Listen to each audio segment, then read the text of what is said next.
Star Wars and its themes have not changed, but some of its audience stopped listening. This speech, this moment is worth it, so let's talk about it. The speech is about the sanctity of the truth and the danger of losing it. Mothma says, "Of all the things at risk, the loss of an objective reality is perhaps the most dangerous. The death of truth is the ultimate victory of evil." So much of Andor, and especially this season, has been about truth and trust. Beyond Andor, it's also a major theme of all of Star Wars. The Clone Wars has the moral of every single episode written in blue text before each story actually begins. Truth and trust come up more than 20 times, more than any other themes. In war, truth is the first casualty. Searching for the truth is easy, accepting the truth is hard.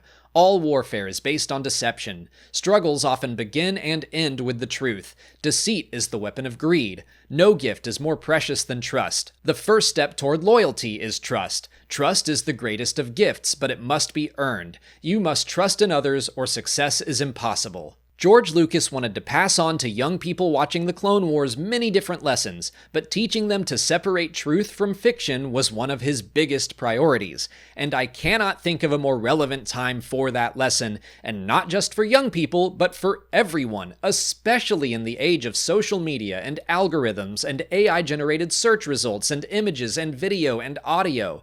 Companies like X, Facebook, and Google want to control your view of the truth. It is no mistake that social media algorithms tend to favor the most extreme and divisive voices. It's not lost on me that I can go to Star Wars Celebration and feel like the Star Wars fandom is an amazing community, but then I go to Star Wars Twitter or YouTube and get lost in a sea of rage.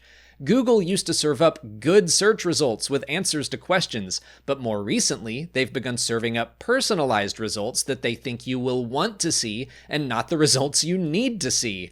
And it's become littered with AI results that recommend eating a rock a day. These companies and their owners want us to feel isolated when we should feel more connected than ever. They want to lead people down a path of fear and anger because that's the easiest way to keep people engaged. When I first started this YouTube channel, I remember their own course says the best way to engage an audience is by making them feel something. Of course, all of their examples were to make people laugh or feel inspired. But want to know what emotions are far easier to generate? Fear and anger. Easily they flow, quick to join you in a fight. Social media and news outlets are all competing for your attention, and the quick and easy path is to generate a little fear. So we're fed a constant stream of algorithmically curated bullshit presented as fact, or search results that are flat out, sometimes even dangerously wrong, or God forbid you leave YouTube's autoplay function on. We've entered a time where the truth can be so easily obscured by whoever generates the most fear and the most outrage. The monsters that scream the loudest are given the most attention by tech and social media companies that profit from those screams and the engagement they generate. These companies have come to thrive on deception. If they obscure the truth, they can make people afraid.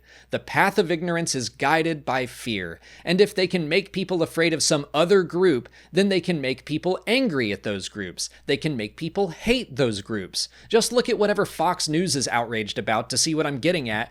But do you see where I'm going with this? It's all the dark side. Fear leads to anger, hatred, and suffering. And fear comes so easily because by nature, people tend to fear what they don't know or understand. We live in a world where it's becoming easier and easier to find understanding and overcome that fear. But we also have powerful groups that are working to stop us from learning the truth about the big, scary other. And if they can stop us from learning the truth, then they can keep us stuck in our fear. Truth is so important because truth can strike down the specter of fear. And the truth is that those other groups are just people like you or me who want to live their lives in peace. Most everyone is just on this earth trying to do their best. But that's not a narrative that works for the empire or governments like it. Empires need enemies. They need a reason for their subjects to be afraid, so the people will tolerate a level of control they would never otherwise allow. They want us to fear and distrust one another. If we are unable to trust other groups or other communities, we will never be able to come together to truly unite and stand up for what's right. You must trust in others, or success is impossible.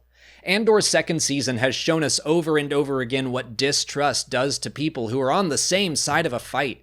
It hinders cooperation, and it gives the enemy time to get closer and closer to the ultimate goal of unlimited power and destruction.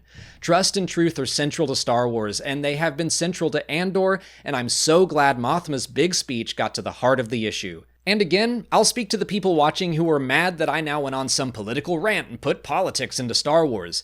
That's not me doing it. I mean, I believe every word I just said, but these are all lessons that grew in me thanks to Star Wars. It's not just Andor, but so much of what I just said comes straight from George Lucas and the lessons he quite literally spelled out in the Clone Wars. Star Wars can be escapism. It can be goofy and pulpy, and yeah, sometimes there are fart jokes, but it's also been a morality tale since its inception. Star Wars and its themes have not changed, but some of its audience stopped listening.